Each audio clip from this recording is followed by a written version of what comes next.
कांग्रेस ने US commission की report को भारत की डिप्लोमेसी के लिए एक और बड़ा झटका बताया, जिसमें मुबैना तौर पर 4 दिन की झड़प में भारत पर पाकिस्तान के मिलिट्री कामयाबी का जिक्र किया गया और पूछा कि क्या पीएम नरेंद्र मोदी और वजारत ए खारजा इस पर अपना एहतजाज दर्ज कराएंगे। कांग्रेस जनरल सेक्रेटरी जयराम रमेश ने कहा कि यूएस प्रेसिडेंट डोनाल्ड ट्रंप अब तक 60 बार दावा कर चुके हैं कि उन्होंने ऑपरेशन सिंदूर रोक दिया, लेकिन पीएम पूरी तरह चुप रहे।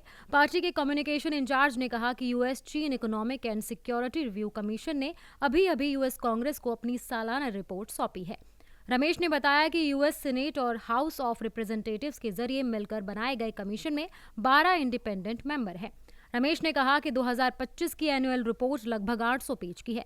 पेज 108 और 109 के सेक्शन बस हैरान करने वाले और समझ से परे हैं। इसमें अप्रैल 2025 में पाकिस्तान के जरिए किए गए पहलगाम टेरर अटैक को इंसर्जेंट अटैक बताया गया।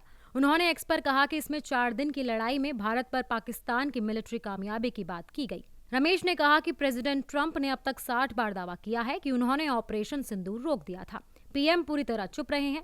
अब यूएस कांग्रेस के US China economic and security commission की रिपोर्ट आई है, जो भारत को बिल्कुल मंजूर नहीं है। उन्होंने पूछा कि क्या पीएम और एमईए इस पर अपना एहतजाज दर्ज कराएंगे और मुखालफत करेंगे। रमेश ने दावा किया कि हमारी डिप्लोमेसी को एक और बड़ा झटका लगा है और एक्स पर रिपोर्ट के जरूरी पेजों का स्क्रीनशॉट शेयर किया।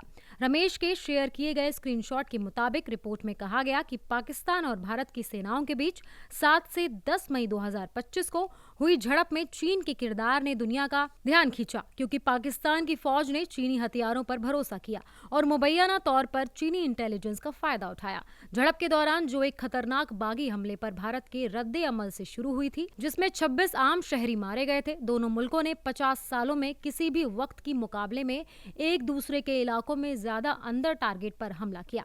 इसमें कहा गया कि 4 दिन की झड़प में भारत पर पाकिस्तान की मिलिट्री कामयाबी ने चीनी हथियारों को दिखाया। हालांकि इस लड़ाई को प्रॉक्सी वॉर कहना चीन के भड़काने वाले किरदार को बढ़ा चढ़ाकर बताया जा सकता है। बीजिंग ने मौका देखकर इस लड़ाई का फायदा अपने हथियारों की सोफिस्टिकेशन को टेस्ट करने और एडवर्टाइज करने के लिए उठाया, जो भारत के साथ चल रहे बॉर्डर टेंशन और उसके बढ़ते डिफेंस इंडस्ट्री अहदाफ के पस मंजर में फायदेमंद है।